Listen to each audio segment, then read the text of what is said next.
আসসালামু আলাইকুম এভরিওয়ান, স্বর্ণাজ কিচেনে আপনাদের স্বাগতম। আজকে আমি আপনাদের সাথে খুবই মজাদার প্রেসার কুকারে ভুনা খিচুড়ি রান্নার রেসিপি শেয়ার করব।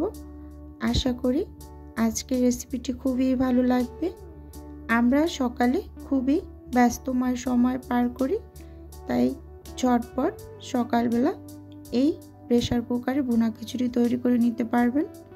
এখানে আমি প্রথমে একটা বাটি নিয়ে নিয়েছি, এর মাঝে আমি ছোট একটা বাটি নিয়েছি। আমি চালগুলোকে মেপে নেব।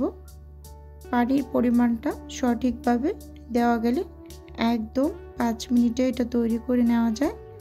এখানে পোলার চাল দিয়ে দিলাম 2 ভাগ আর ডাল দিয়ে দিলাম 1 ভাগ। এখন এটাকে নেড়েচেড়ে মিশিয়ে ধুয়ে নেব। চুলোতে প্রেসার কুকারটা বসিয়ে গরম করে নিয়েছি। এখন এর মাঝে পরিমাণ মতো তেল দিয়ে দিলাম। তেল গরম হয়ে আসার পর এর মাঝে গরম মশলাগুলো দিয়ে নেড়েচেড়ে একটু ভালোভাবে ভেজে নেব। এই পর্যায়ে দিয়ে দিলাম পেঁয়াজ, কাঁচামরিচ কুচি। এগুলোকে তেলের মাঝে ভালোভাবে একটু ভেজে নেব। এখন দিয়ে দেব স্বাদ মতো লবণ। এখানে আমি স্বাদ মতো কিছুটা লবণ দিয়ে দিয়েছি, পরে চেক করে নেওয়া যাবে। এখন দিয়ে দেব 1 টেবিল চামচ আদা বাটা, 1 টেবিল চামচ রসুন বাটা। আদা রসুনটাকে ভালোভাবে একটু ভেজে নেব যতক্ষণ না পর্যন্ত এটার কাঁচা গন্ধটা দূর হয়ে যায়। নেড়ে চেড়ে ভালোভাবে একটু ভেজে নিয়েছি। এ পর্যায়ে আমি সামান্য একটু পানি দিয়ে দিয়েছি যাতে মশলাটা নিচ থেকে ধরে না যায়। এখন এর মাঝে দিয়ে দেব গুঁড়ো মশলা, 1 টেবিল চামচ হলুদ গুঁড়ো, 1 টেবিল চামচ মরিচ গুঁড়ো, 1 টেবিল চামচ জিরে গুঁড়ো, 1 টেবিল চামচ ধনিয়া গুঁড়ো।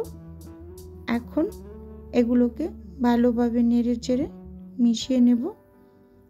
এখন এই পর্যায়ে আমি একদম সামান্য একটু গরম মশলা ব্যবহার করব, যেহেতু এখানে আমি গরম মশলা আস্ত ব্যবহার করেছি। তাই এই পর্যায়ে একটু গুঁড়োটা দিয়ে দিলাম, দিয়ে সামান্য একটু পানি দিয়ে নেড়ে চেড়ে মিশিয়ে নিয়েছি।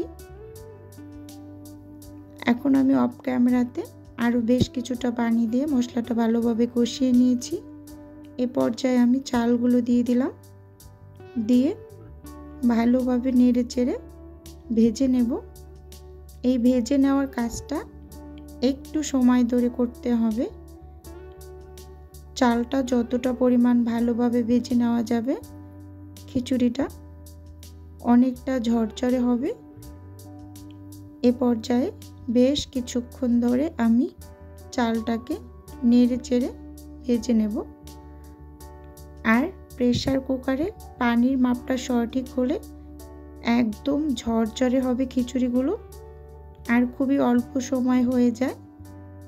এটার আমি 1 বাটি চাল ডাল নিয়েছিলাম, এখন এখানে আমি 2 বাটি পানি দিয়ে দেব।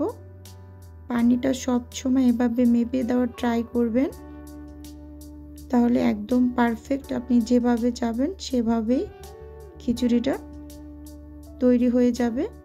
খুব ভালোভাবে নেড়ে চেড়ে মিশিয়ে নিয়েছি। এই অবস্থাতে লবণটা চেক করে নেব।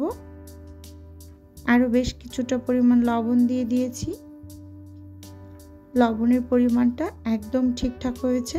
এখন ঢাকনা দিয়ে ঢেকে এটাকে 2টা সিটি দিয়ে নেব। আমি 2টা সিটি দিয়ে নিয়েছি, আপনারা চাইলে 3টা দিয়ে নিতে পারেন। 3টা দিলে একটু বেশি নরম হয়, আর 2টা দিলে একদম ঝরঝরে হয়।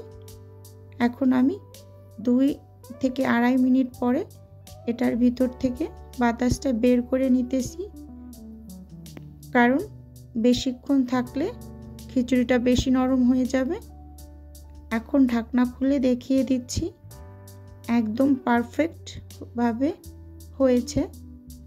আমি এভাবেই প্রেসার কুকারে খিচুড়ি রান্না করে থাকি, একদম ঝরঝরে হয় আর সকালবেলা খুব তাড়াতাড়ি হয়ে যায়। একটু সার্ভ করে দেখিয়ে দিচ্ছি আপনাদের সাথে এটা কতটা পরিমাণ ঝরঝরে হয়েছে।